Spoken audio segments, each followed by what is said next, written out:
Trump کا ایران کی توانائی تنصیبات پر حملے مزید 10 دنوں کے لیے مؤخر کرنے کا اعلان۔ کہا ایران کی درخواست پر توانائی تنصیبات پر حملے 6 اپریل تک مؤخر کر رہا ہوں۔ فیک نیوز کی غلط خبروں کے باوجود ایران کے ساتھ بات چیت جاری ہے۔ اس سے پہلے کابینہ اجلاس سے خطاب میں ٹرمپ نے دعویٰ کیا ایران نے تیل کے 8 بڑے جہاز آبنائے ہرمز سے گزرنے دیے۔ کہا انہوں نے کچھ دن پہلے بتایا تھا کہ ایرانی ہمیں ایک تحفہ دیں گے۔ میں آج یہ راز کھول رہا ہوں کہ وہ تحفہ کیا تھا۔ ہمیں ان لوگوں کی طرف سے پیغام آیا تھا کہ ہم 80 لوگ ہیں، یہ ثابت کرنے کے لیے 8 جہاز گزرنے دیں گے۔ جہاز گزر گئے تو مجھے اطمینان ہوا کہ 80 لوگوں سے بات کر رہے ہیں۔ میرا خیال ہے کچھ تیل بردار جہاز پاکستان کے جھنڈے والے تھے۔ ایران کو آبنائے ہرمز سے ٹول وصول کرنے کے قابل نہیں ہونا چاہیے، لیکن وہ یہ کر رہا ہے۔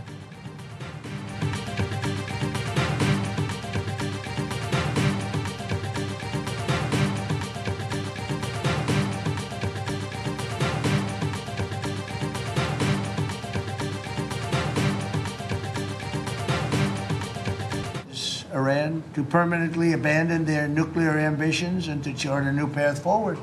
We'll see if they want to do it. If they don't, we're their worst nightmare. In the meantime, we'll just keep blowing them away, unimpeded, unstopped. There's not a thing they can do about it. They can't do anything about it, you know. I tell you, if they could, you'd be hearing about it. امریکی صدر Donald Trump نے کہا معاہدہ نہ ہوا تو ایران پر بے رحمی سے حملے کریں گے۔ ایران کو معاہدہ کرنا ہوگا ورنہ امریکی حملوں کا سامنا کرنا پڑے گا۔ جنگ سے پہلے ایران نے مشرق وسطیٰ پر قبضہ کرنے کا منصوبہ بنا رکھا تھا۔ حملہ نہ کرتے تو ایران جوہری ہتھیار حاصل کرنے میں صرف 4 ہفتے دور تھا۔ ایران اپنے جوہری عزائم مکمل طور پر ترک کرے۔ ایران جوہری عزائم ترک نہیں کرتا تو اس کے لیے بدترین خواب ہوگا۔ معاہدوں پر نہیں پہنچتے تو ایران پر مسلسل بمباری جاری رکھیں گے۔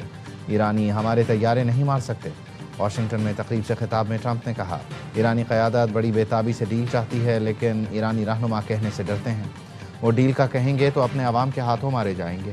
انہیں امریکہ کے ہاتھوں مرنے کا بھی خوف ہے۔ We have presented a 15-point action list that forms the framework for a peace deal. This has been circulated through the Pakistani government, acting as the mediator, and this has resulted in strong and positive messaging in talks. Iran جنگ سے نکلنے کا راستہ تلاش کر رہا ہے۔ امریکی نمائندہ خصوصی اسٹیو وٹکاف نے کابینہ اجلاس میں بتایا 15 نکاتی فریم ورک تیار کر کے پاکستان کے ذریعے ایران تک پہنچایا۔ فریم ورک کے مثبت پیغامات آئے ہیں۔ اگر ایران کو یہ باور کروایا جائے کہ مزید تباہی کے سوا کوئی راستہ نہیں تو معاہدہ ممکن ہو سکتا ہے۔ ایسے اشارے مل رہے ہیں کہ پیش رفت ہو سکتی ہے۔ امن معاہدہ طے پا گیا تو یہ پوری دنیا کے لیے بہتر ہوگا۔ وٹکاف نے کہا مذاکرات کے دوران ایران وقت حاصل کرنے کی کوشش کرتا رہا۔ ان کے پاس 60% تک افزودہ مواد کی بڑی مقدار موجود ہے۔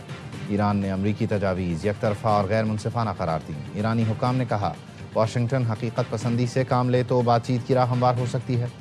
غیر ملکی ایجنسی رائٹرز کے مطابق بدھ کی رات ایرانی عہدیداروں اور سپریم لیڈر کے نمائندے نے امریکی تجاویز کا جائزہ لیا۔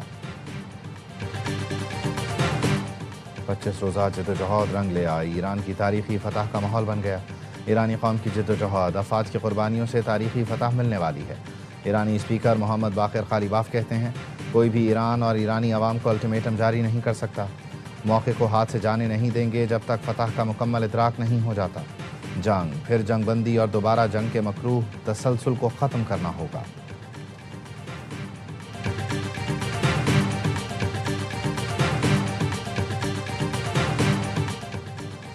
تاریخی دنوں میں روسی صدر اور عوام کے پیغامات حوصلہ افزائی کا باعث ہیں۔ ایرانی صدر مسعود پزشکیان کا ایکس پر پیغام لکھا ایرانی عوام کی مزاحمت کی بدولت خطے میں ماضی کے تعلقات بدل چکے، اب سے خطے کے ممالک مشرقی ایشیا کی سیکیورٹی یقینی بنائیں گے۔ ایرانی عوام کی جانب سے روسی حکومت اور عوام کا شکریہ ادا کرتا ہوں۔ امریکہ اور ایران پاکستان کے ذریعے رابطے میں ہیں۔ ایران امریکہ کے 15 نکات پر غور کر رہا ہے۔ نائب وزیر اعظم اسحاق ڈار کہتے ہیں ترکی اور مصر سمیت دیگر ملک بھی سفارتی عمل کی حمایت کر رہے ہیں۔ پاکستان امن کے فروغ کے لیے پرعزم ہے۔ خطے سمیت دنیا بھر میں استحکام کو یقینی بنانے کے لیے کوششیں جاری رکھے ہوئے ہیں۔ خطے میں امن کے لیے سفارتی کوششوں اور رابطوں میں تیزی۔ وزیر اعظم شہباز شریف کا ملیشین ہم منصب سے رابطہ۔ شہباز شریف نے کہا کشیدگی کم کرنے کے لیے مخلصانہ کردار ادا کرتے رہیں گے۔ وزیر اعظم سے چینی سفیر کی ملاقات، پاکستان کے کردار کو تعمیری قرار دیا۔ اسحاق ڈار کی ترک وزیر خارجہ اور اردن کے نائب وزیر اعظم سے ٹیلی فونک گفتگو، کشیدگی میں کمی کے لیے مسلسل سفارتی کوششوں کی اہمیت پر زور۔ CNN کا کہنا ہے امریکی اہلکاروں نے بتایا امریکی نائب صدر پاکستان جا سکتے ہیں۔ میٹنگ کے لیے ترکی ایک آپشن بھی موجود ہے۔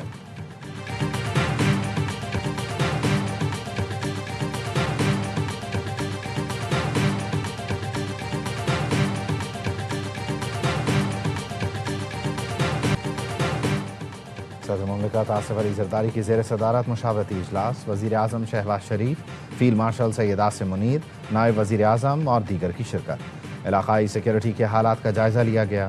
عالمی سطح پر تیل اور گیس کی فراہمی، قیمتوں میں اتار چڑھاؤ پر غور۔ پیٹرولیم قیمتوں میں اضافے کے معیشت پر اثرات کا بھی جائزہ لیا گیا۔ صدر زرداری کا حکومتی اخراجات کم کرنے کے لیے کفایت پالیسی پر زور۔ چیئرمین پی پی بلاول بھٹو، وفاقی وزراء محمد اورنگزیب، محسن نقوی، علی پرویز ملک اور احد چیمہ بھی شریک ہوئے۔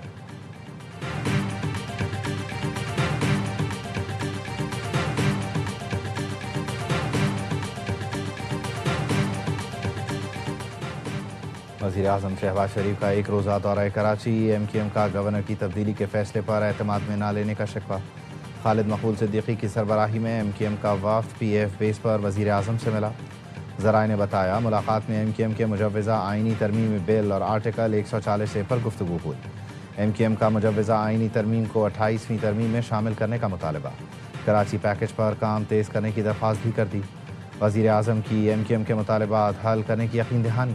ملاقات میں کامران ٹیسوری، مصطفیٰ کمال، فاروق ستار، امین الحق اور فیصل سبزواری بھی موجود تھے۔ اگلی ملاقات اسلام آباد میں ہوگی۔ وزیر اعظم کی سینیٹر شہری رحمان کے گھر آمد، بیٹی کے انتقال پر تعزیت کا اظہار کیا۔ نائب وزیر اعظم اسحاق ڈار، وفاقی وزراء، گورنر سندھ اور وزیر اعلیٰ بھی ہمراہ تھے۔ وزیر اعظم ٹیم کے ساتھ فریال تالپور کے گھر بھی گئے، بیٹی کی شادی پر مبارکباد دی۔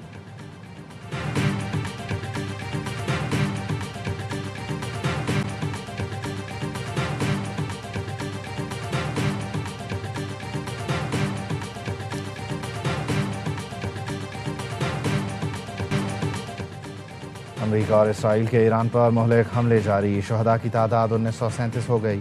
وحشیانہ حملوں میں 240 خواتین اور 212 بچے بھی لقمہ اجل بنے۔ متعدد ہسپتال، اسکول اور کھیل کے میدان ملیہ میٹ ہو چکے۔ شہری ڈھانچے اور اہم تنصیبات کو شدید نقصان پہنچا۔ اسرائیل شہری علاقوں کو نشانہ بنا رہا ہے۔ اسرائیل کا پاسداران انقلاب بحریہ کے کمانڈر علی رضا کو شہید کرنے کا بھی دعویٰ۔ تہران میں پاکستانی سفارت خانے کے اطراف اسرائیل کی بمباری، پاکستانی سفارت خانے کا عملہ محفوظ رہا۔ شیراز میں بھی 3 دھماکے سنے گئے۔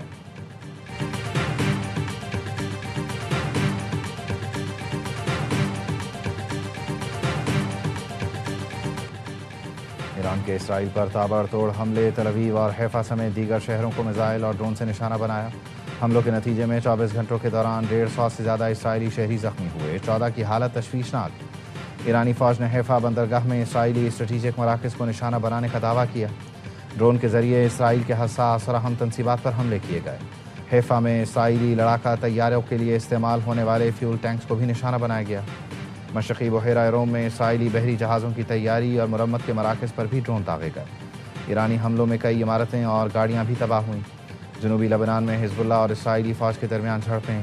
اسرائیلی حکام نے حزب اللہ کے ساتھ تازہ جھڑپ میں 2 اسرائیلی فوجیوں کی ہلاکت کی تصدیق کر دی۔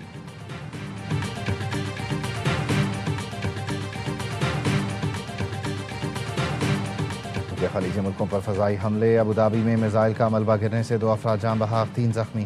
حکام نے بتایا فضائی دفاعی نظام نے بیلسٹک میزائل کامیابی سے تباہ کر دیا۔ ملبہ سویحان اسٹریٹ پر گرنے سے 2 اموات ہوئیں۔ متحدہ عرب امارات، کویت، بحرین، سعودی عرب، قطر اور اردن کی جانب سے ایرانی حملوں کی شدید مذمت۔ مشترکہ اعلامیے میں کہا حملے خود مختاری، علاقائی سالمیت اور عالمی قوانین کی کھلی خلاف ورزی ہیں۔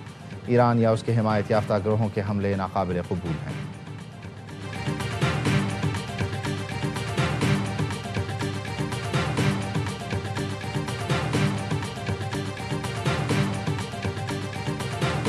امریکہ سے متعدد بار مدد مانگی گئی اور ہم نے مدد کی۔ امریکی وزیر خارجہ مارکو روبیو کا بیان، کہا جب ہمیں ضرورت پڑی تو نیٹو سے مثبت جواب نہیں ملا۔ 1-2 رہنماؤں نے کہا ایران جنگ یورپ کی جنگ نہیں، ایران یورپ کی جنگ نہیں، ٹھیک ہے یوکرین بھی ہماری جنگ نہیں، یوکرین جنگ ہماری نہیں لیکن ہم نے سب سے زیادہ حصہ لیا۔ امریکی وزیر خارجہ کا مزید کہنا تھا ایران ہراساں کرنا بند کر دے تو کل ہی آبنائے ہرمز کھل جائے گا۔ جن ممالک کے آبنائے ہرمز میں مفادات ہیں وہ آگے آئیں اور اس سے نمٹیں۔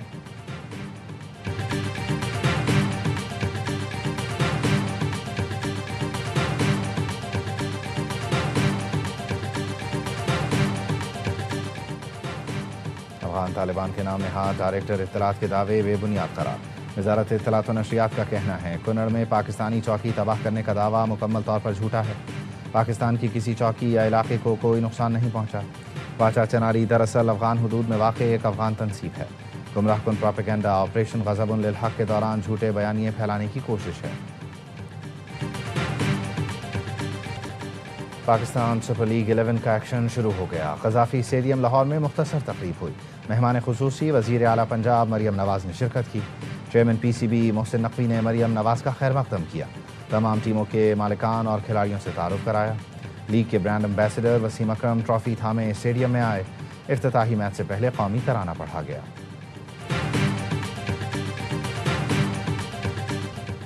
پی ایس ایل کی دفاعی چیمپئن لاہور قلندرز کا سیزن 11 میں فاتحانہ آغاز۔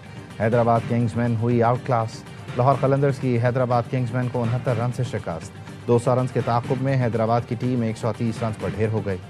کپتان لبوشین 26، رائلی 19 اور سائم ایوب 17 رنز بنا سکے۔ حارث رؤوف، عبید شاہ اور سکندر رضا کے 2 شکار۔ میزبان ٹیم نے پہلے کھیل کر 6 وکٹوں پر 199 رنز بنائے تھے۔ فخر زمان کی نصف سنچری میچ کے بہترین کھلاڑی قرار پائے۔